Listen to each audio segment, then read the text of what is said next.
U.S. companies have been hit by a massive cyber heist. Sensitive information from nearly 80 million people has been stolen.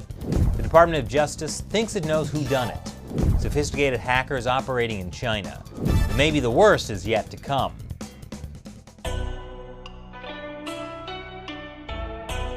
Welcome back to China Uncensored. I'm Chris Chappell. The United States has just indicted 2 Chinese hackers and charged them with cybercrimes. Very serious cybercrimes.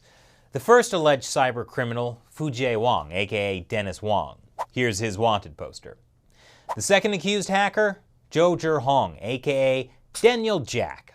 That's right, Daniel Jack. Here's his wanted poster. Bringing him in is going to be hard. There are a lot of lookalikes out there. In an announcement last week, the Department of Justice said Dennis Wang and Daniel Jack are members of an extremely sophisticated hacking group operating in China and targeting large businesses in the United States. The DOJ indicted the duo for a range of cybercrimes that include intentional damage to a protected computer and conspiracy to commit wire fraud. The biggest of their several cyber intrusions dates back to 2015. The target was a company called Anthem. It's one of the biggest health insurance companies in the U.S. Now you might think, that's just karmic justice for those big insurance companies ripping off Americans. But the thing is, the hackers weren't after lower insurance premiums. They were after the sensitive personal data of nearly 80 million customers, including maybe yours. The indictment says the hackers broke into Anthem's computer networks using a bag of sophisticated tricks. First, spear phishing, where they targeted Anthem employees with emails containing malicious hyperlinks.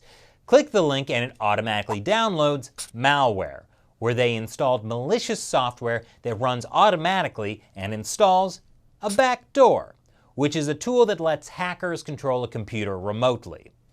It's like when you get an email in weird English promising you an all-expenses paid cruise in Bahama if you could please just click on this link.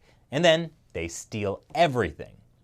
According to the indictment, Wang and Jack collected files and other information from the compromised computers and then stole, i.e. exfiltrated, this data of interest using encrypted archives and computers under their control. And where did all that stolen data get exfiltrated to? China. And what did all that stolen data contain? Personally identifiable information of some 78.8 million people, including names, addresses, income data, and social security numbers. So don't be surprised if you start getting personalized spam from a guy selling knockoff whiskey. But more seriously, if the hackers decide to sell the data, this could potentially be a huge opportunity for identity theft.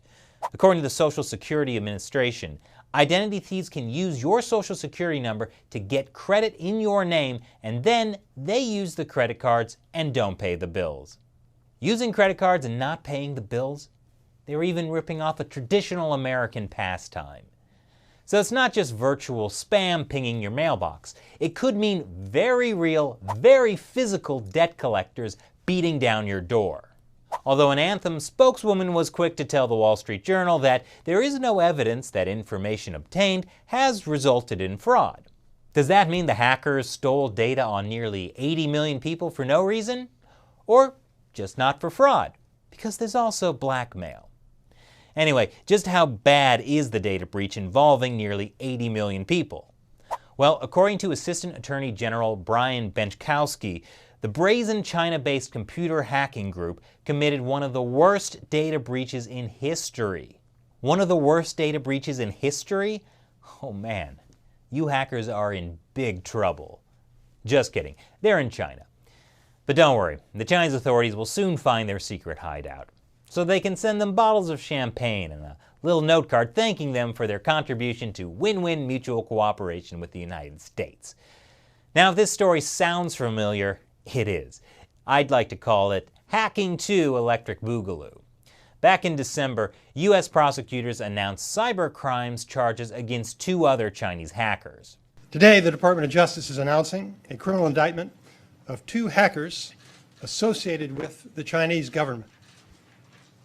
The charges include conspiracy to commit computer intrusions against dozens of companies in the United States and around the world. And FBI Director Christopher Wray said at the time that cyber threats from hackers with links to the Chinese regime are as bad as it gets. As evidenced by this investigation, the threats we face have never been more severe or more pervasive or more potentially damaging to our national security.